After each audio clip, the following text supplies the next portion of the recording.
Hi, welcome. I'm Ellen. Thank you for being here. This is a little mini exercise in assessing our inner self-talk, whether we need a self-talk reset because it's on the negative side, or if we just need to kind of appreciate ourselves because we've done a lot of work and it's going a lot better. But if you've downloaded the PDF and you're listening to this audio visual accompaniment, this is for you. So, when we think about our inner voice, we usually hear it in our own voice in our mind, and we'll give it's like a running commentary, kind of assessing and criticizing or commenting on the things that we're doing in our life. And we'll say things like, oh, I'm so stupid, or oh, that was so dumb, or God, I really messed that up. So there are a lot of ways that we're just kind of commenting on ourselves when we make a mistake. It could be when we look in the mirror, oh, I don't like how this is. Oh, I have like a total muffin top over here, or look at the flab, or it's often quite critical. Or maybe you're getting a little window into my self-talk because these are some of the things that have go through my mind. And so when we are looking at that, one of the things that really helps is to start identifying that it might be using our voice in our mind, but it probably isn't our truth or our energy. Our inner voice and our inner narrative and our mind runs, but it runs on a lot of information and conditioning it received early on in life, the dynamic in our family, the dynamic in our culture, in our schools. And we're using all of those external inputs as a framework that shapes the voice of our inner voice.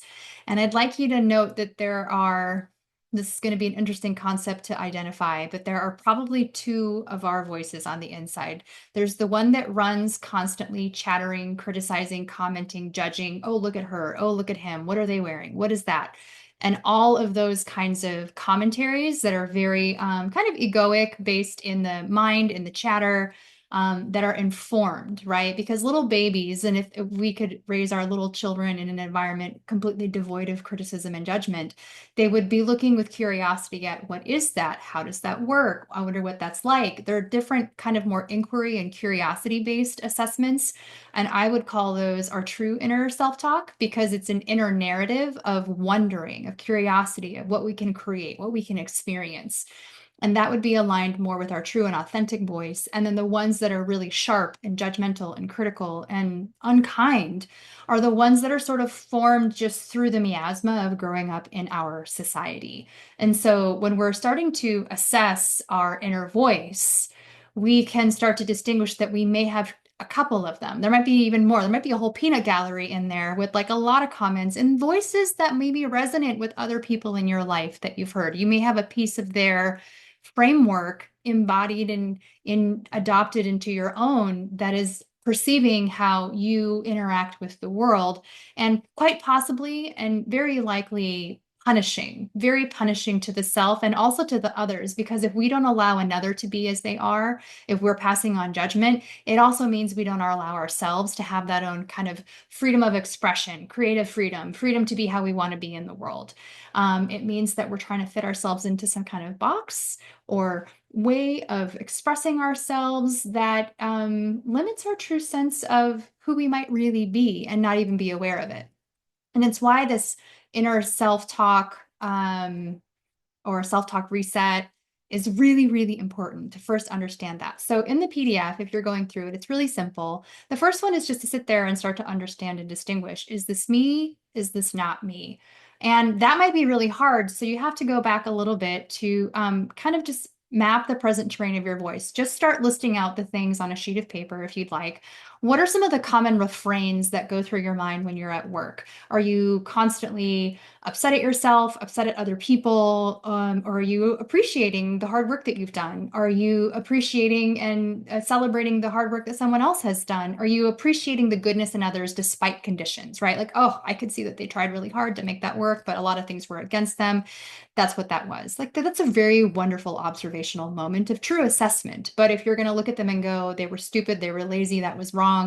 That's a lot of judgment when we don't have the whole perspective of what their experience truly was. And maybe indeed some people are making choices that have them be perceived as lazy or unintelligent at times. It is happening.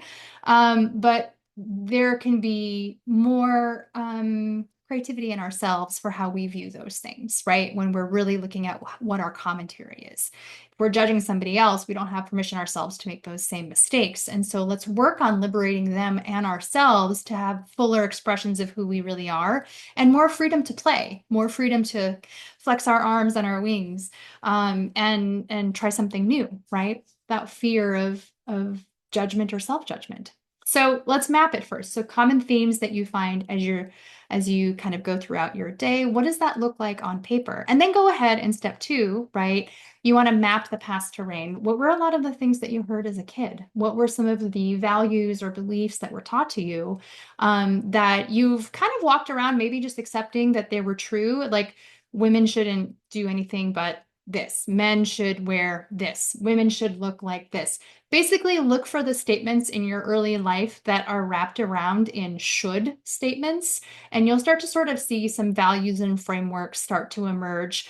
And then think about what people told you. You should be quiet. You should be kind. You should always be respectful. You should always respect authority. You should always, I don't know, keep your head down and work hard and don't stick your neck out. All the things that we get told to kind of fit into a healthy container for somebody else, perhaps, so that we are less to manage.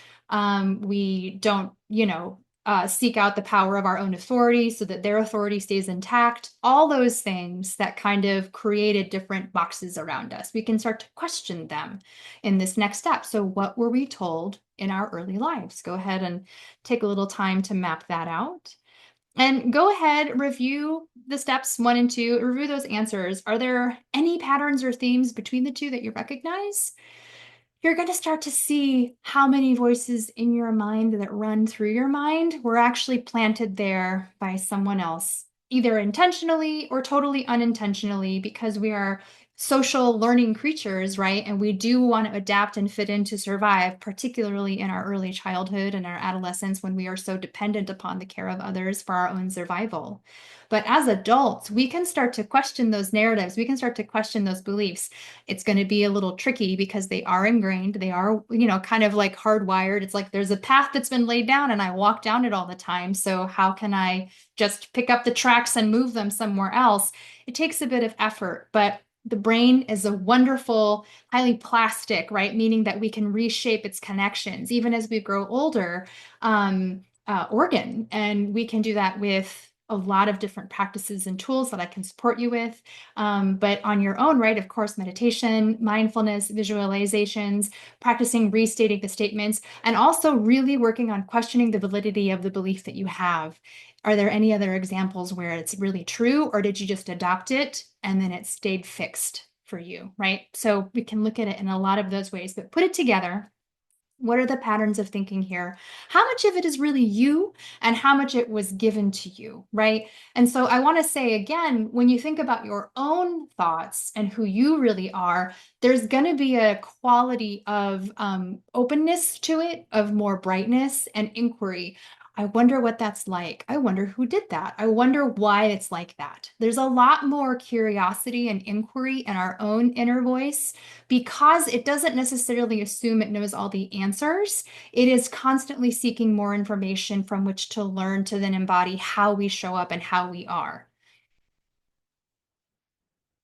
With nuances. There's always so much, but it's really interesting. And then, so the final one, check in. It can be hard to separate out because we do believe that, the people who loved us and raised us and the messages that they gave us about ourselves are really important. And if they make you feel good and they are empowering and they work for you, fantastic. But if they're along the lines of like, if you're not skinny, you're not going to be pretty, because that is something that happens a lot from mother to daughter, particularly in, I don't know, maybe even many communities.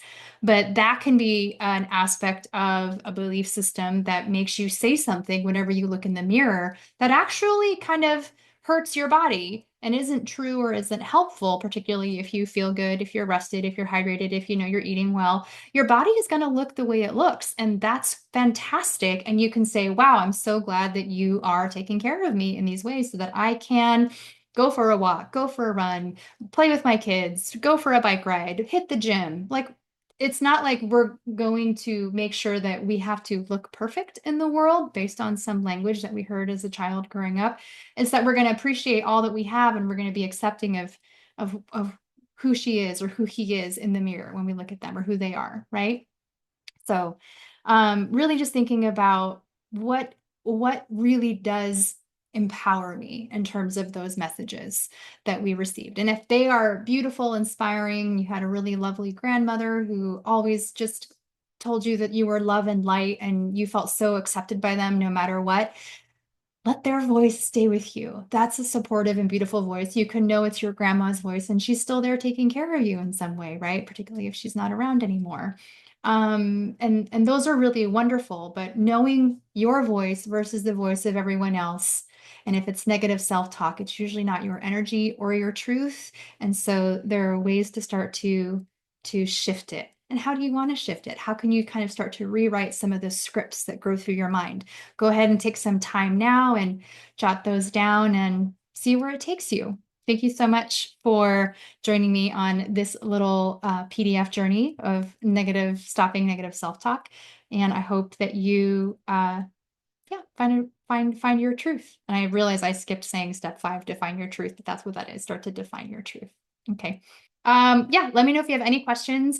I would love to have a free consultation with you if you are ready to take even deeper work and take bigger steps into kind of redefining your inner landscape to find center for healthy boundaries, energy management, intuitive discernment, and expanding your life without overwhelm into a way that really works for you. So reach out when you're ready. Thank you.